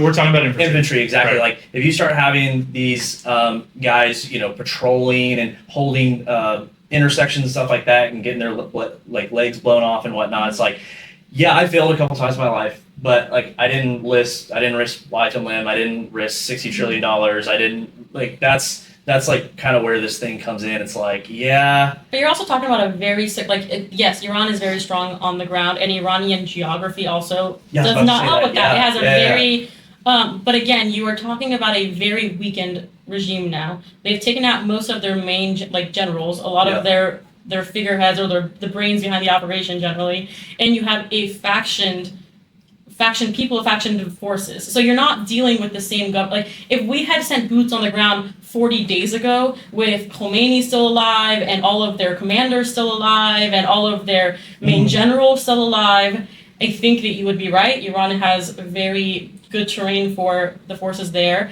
and also a very strong military in that region. But I don't think that after all these strikes and after all these killings, Iran forces is the same. I mean, we've also taken out a lot of their military sites, a lot of their weaponry and all that, and I don't think that that's the same as the forces that were there prior to all the missile strikes.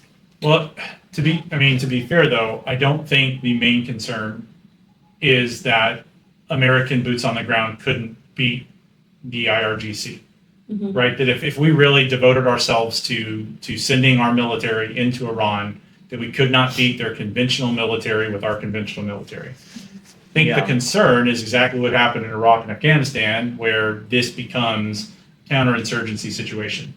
And so in Iran, it's, this is the Islamic State, right? This is the king of the Islamic states. Yeah. If the Jews are coming in here, if the Americans are coming in here to try to take this thing over and knock it out, well, this becomes, that's it, right? This becomes the number one place for every Islamic terrorist, wannabe counterinsurgent in the world to come. They're going to leave America and France and go there. Right, exactly. Which actually, You know, hold on a second. You're talking. You might be talking about this boots on the thing. ground here. But the thing is like you then turn that. What the concern is that you turn Iran into a 20, 30-year counterinsurgency situation. Well, that's why I think the stress is what happens after, and that's where Afghanistan and Iraq failed, and or at least failed in terms of failure. And I think that's why it's really important, with the Strait of Hormuz economically, but also just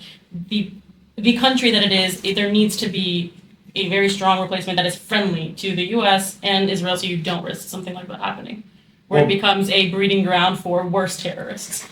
I mean, I think I don't know, maybe I'm being pessimistic. I think without a doubt, no matter if we get a regime change, you're going to have 20 to 30 years of insurgency. Yeah. Unless somebody comes in to run Iran and it's a totally different situation. But if you're that's the point of. But you're the IRGC. You go off into the mountains and you become the counterinsurgency force doing the same thing that they did in Iraq and Afghanistan. Yeah. Plus, they're recruiting from other folks around the world because we can't let the great Satan or the little Satan come in here and get rid of our Islamic Republic. But that's what they want. They want to get rid of the Islamic Republic. I know, but what I'm saying is that I think you still have enough hardliners within Iran and the IRGC and all that that would carry on a counterinsurgency. That's what the concern is for post-regime change. It'd have to be like it could, I guess, but, if it's let's say it's like one general, like, hey, this guy, he wants to make a deal. Mm-hmm. Well, there's going to be generals the same level as him that if they don't get paid off or, however they, 20 billion acres or whatever, right? It's like, they're going to be like, all right, well, I'll see you next year. Like when I'm rearmed up. But that's not what happened. That's not what happened in Nazi Germany. Yeah, but that's a totally different culture. That's a totally different. I mean, Europe has a history of conquering each other, and weeks later, it's like everyone's back to. But I think you're missing the point that the IRGC is the different culture in Iran.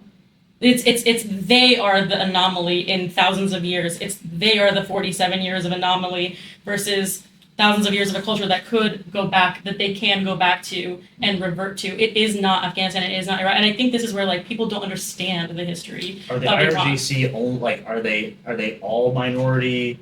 They're not Persian, right? Some of them are Persian now, but it's like these are they are the forces that are being funded and basically paid. They're just being bought out. They're essentially paid militias.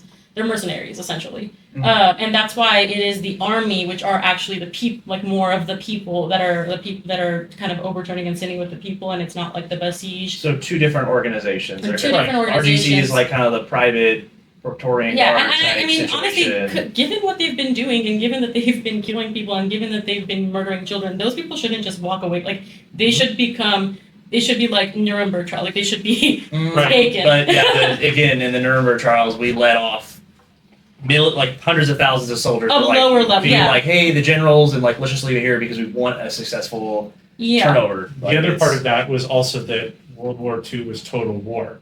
Right. Like the United States, we had a draft. Everybody went over there. I know. I'm not saying that we should, but I'm saying Germany. You're basically trying to I'm just saying that it's not impossible to go for, and especially with the history of Iran, where this is not the history. The history was a more democratic. Yes. And it's very much and I could see, and I think you chuckled earlier when I said Pahlavi doesn't want to rule. He said he doesn't. He said he wants to lead a transitional government to a democratic forum with the help of U.S. and Israel. And I think that if they stick to that plan, then that throne gets really comfortable. Right, but again, my thing is Islamic extremist terrorism. Yeah. Right. I mean, that is another big difference between Nazi Germany and Japan and all of that nation building that we did in the past.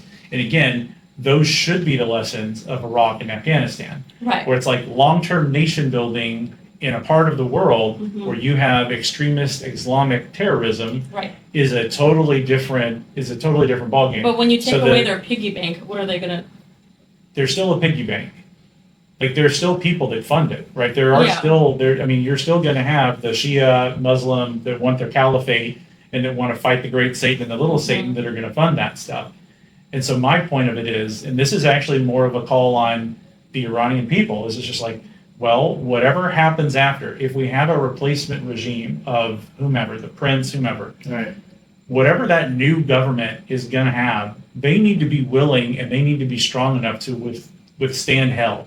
Mm-hmm. for 20 years. Because America's not. I don't think America's going to stick around. No. Right. Long. I think again. this is the importance of having whatever they do. It needs to be that the people have some sort of Second Amendment right, and so that this doesn't happen again. Mhm. Because I mean, if they had some kind of And I'm just saying, a Second Amendment right is a hard sell when you have fundamentalist Islamic terrorists living amongst you. But again, But those they are already, very I guess they already have minimal. the weapons though. Like Yeah. those are the people who already have the weapons. Yeah, and also again, the Islamic You can sell within guns. the country, those are GDP. very minimal. Those are minority people. Like, I know that it's like sounds weird, but like obviously there hasn't been a great insurgence. People Yeah. don't want to go get out in the street and get shot, which has been the reality for the last 47 years. But like, I don't think people understand how minority these people are. And I think if they fall, I think if this regime falls and those people fall into the hands of the people, then they will. It's gonna take care of itself a little bit. Which is why, honestly, the idea of And I know that we might the disagree, but- idea of Israeli boots on the ground is kind of makes sense with that, Mm. because if there's one country in the world Yeah. that has been operating their society while being attacked by Islamic fundamentalist terrorists for a long time and kind of has an idea how to do it, Mm. it's Israel. Yeah. So especially if you're saying that a lot of the Persian, I'll just say old school Persian folks in Iran, if they're cool with Israel, Israel could absolutely teach a new Iranian government how to have their society and deal with Islamic terrorist attacks. Can you think of a better country in the world to teach somebody how to deal with that? I guess America would be better, but I don't know. I don't like that idea. I just don't. I mean, you say that they would love that. I just don't see. I'm not saying that a they country- would. I mean, like obviously, They would war is accept it. scary. They would accept Okay, it okay, as okay, the cool. lesser evil. Yeah. I think you have to realize like this is the lesser evil. Like, and these protesters, they went into the street knowing that they're gonna get shot in the head, and they went anyway because they Yeah. have nothing left to lose. And honestly, they're just so fed up from generations of like being torn down and being. Again, these are not our people. This is not our culture, and I cannot stress that enough. This is not our culture, and I think that like Iran, the state funds terrorism outside of Iran. Right.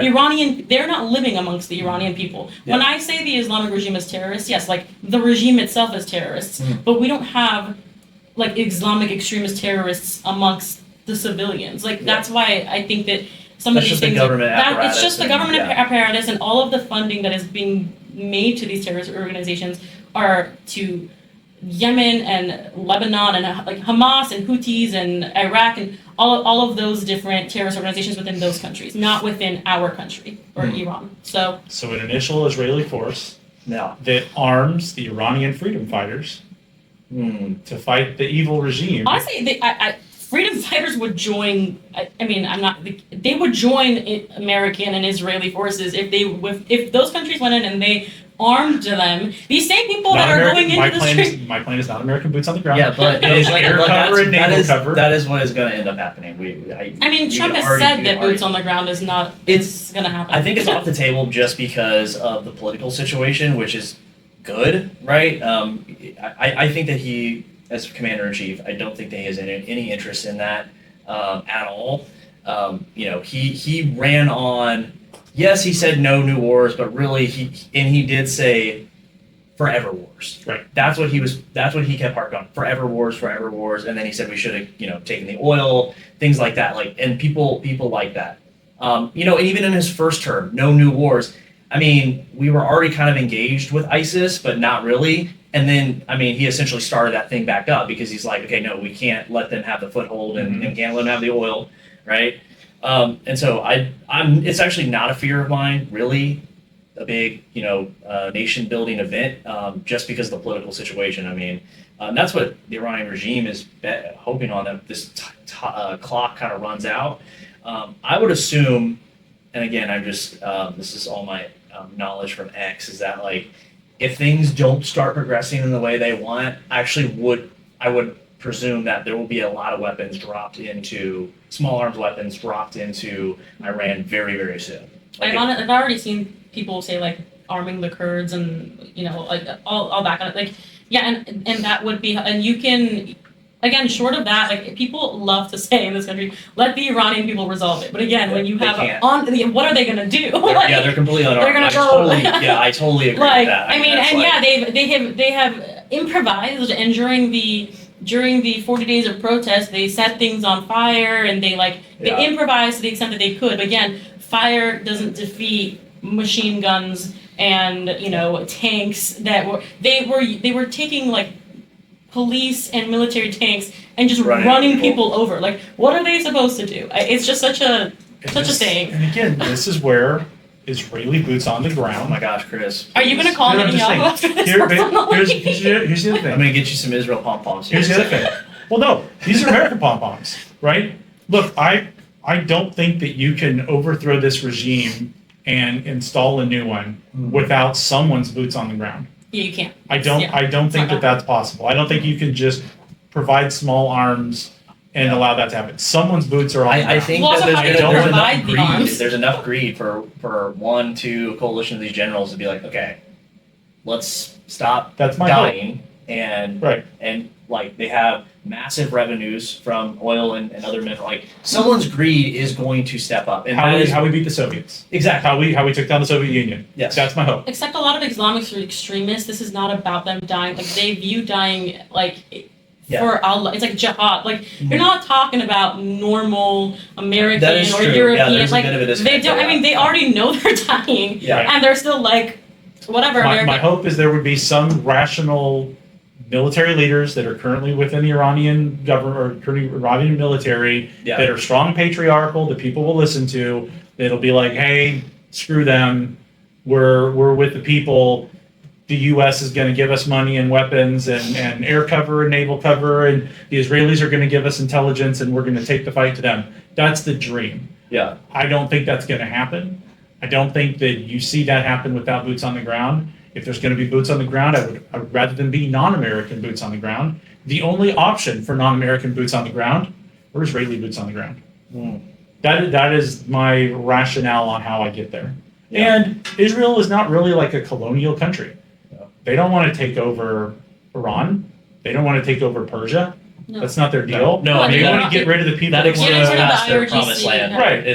They they definitely would like to take over their neighbors for sure, but Iran is a little far from them. Right. But it's close enough because their enemies are funded by them. So Well, I and can see Iran the itself issue. is an enemy. Like, the IRG, not Iran, the IRGC, the Islamic Republic is Right. Well, when I the say number Iran, one public I mean, enemy I don't of mean like Israel. Iranian people. Like I'm Yeah. just Yeah. Yeah. I should speak in specifics. And when we talk about them, the situation in Gaza and the West Bank is a totally different world if you don't have Iran funding right. the terrorists there. For Right. both, for Palestinian for the people, civilians right. as well. Yeah. It made their life way worse. Right now, all of a sudden, the need of Israel to take that land to safeguard against these sort of October 7th attacks is not there anymore. Yeah. So I don't know. Yeah. Well, Absolutely. We're all non-experts trying to. Pete, Don, give us a call. We'll talk you through it. If you want to come on the podcast and tell us your military secrets like CNN thinks you ought to do, you're welcome to do that. Yes. But, Ari, I appreciate you taking the time to speak with us tonight. Do you have any sort of final thoughts, things you would like our audience to know that you haven't really talked about yet about the situation, about your people? Not really. Just, I think that people need to be vigilant in what they see and what they hear on news, and that they really need to, critical thought. And when you see, lying terrorist regime officials come on these news channels, do not take their word for God. They are liars, they are criminals, they are murderers, and there's a lot about this war that is different, and just don't fall for propaganda. And I know that in this country there's a large portion of people that think Israel bad, orange man worse. There are far worse people in this world.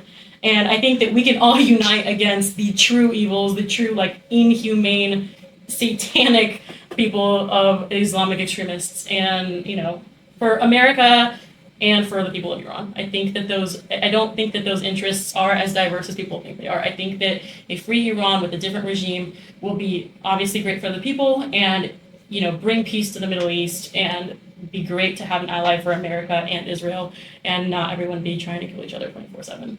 Beautifully said. I like that. Actually, I have one more question, Kyle, that I had for you. Okay.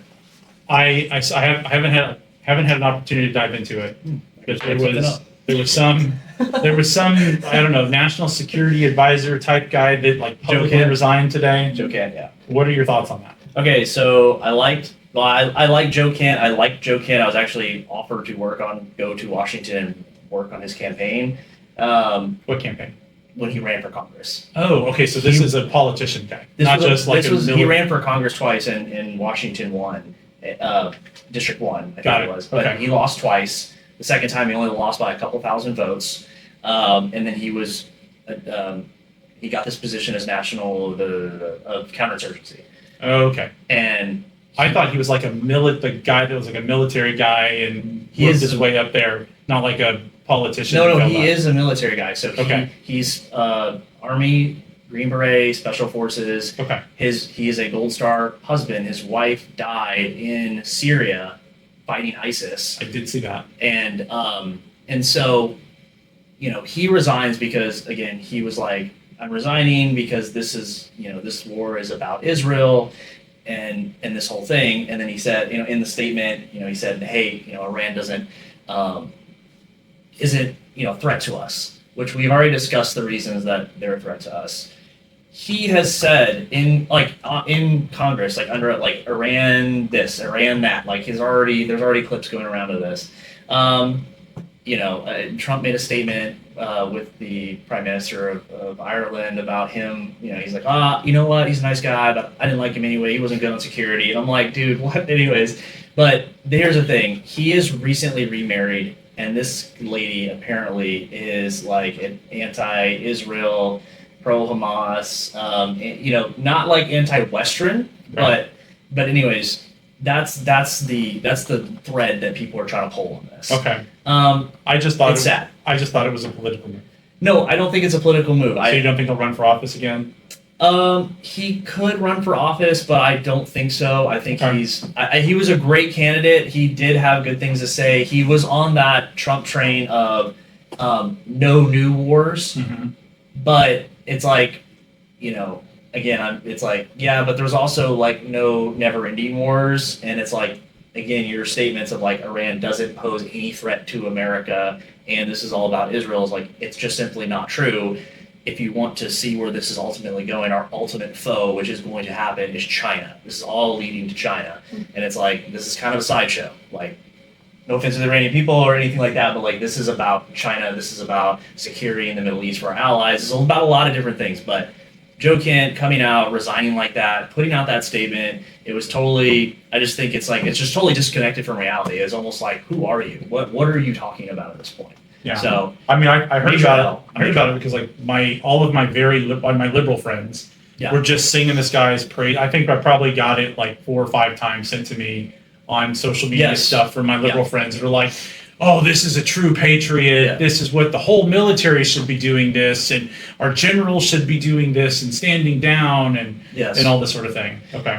Yeah, no, it just adds more like smoke to this whole thing of like what is going on. He thinks this is mostly about Israel. He sees all the different things. He sees the lobbying. He sees this. He sees that. It's like, you know what? It's the people that say, hey, we could have kicked this can down the road another 10, 15 years. Maybe they're right. We probably could have kicked this down the road a little bit longer. But it's like, what is the point of being in power? What is the point of being an adult? What is the point of taking charge? Like, I'm not trying to like set up a future where I'm leaving all the hard choices to my children. Like, I'm going to take the hit. I'm going to make the hard choices. Wasn't this also part of the pitch for Trump? He's going into a second term, so he doesn't have to fear re-election. He can just go do the work that needs to be done. Right. He can take the hits on tariffs. He can take the hits on deportations. He was going to be my revenge. Right. Okay. Well, I was curious about that because I had like I said, mixed information. Yeah. That's what's out now. I knew you would know. Yeah. I knew you would know, pal. All right. Well, Ari, thanks for joining us. Kyle, as always, thank you for joining us for another Better Conversation. We look forward to seeing you on the next podcast. To make sure you can go ahead and get that, like, subscribe. You just got very in-depth context, expertise on a situation that you don't have to wade through fake news on. Very good stuff. Share that with your friends. If you and your friends need to be well informed with what's going on, if you want to have opinions about what's going on, share this podcast with them so they can learn from somebody that actually knows what they're talking about, that has personal experience, that has actual skin in the game, and isn't just trying to mine for clicks. Although I guess I did just ask you to like, we would appreciate your clicks. It's honest clicks. Honest clicks. So on behalf of Better Texas, Kyle, myself, Ari, thank you for joining us.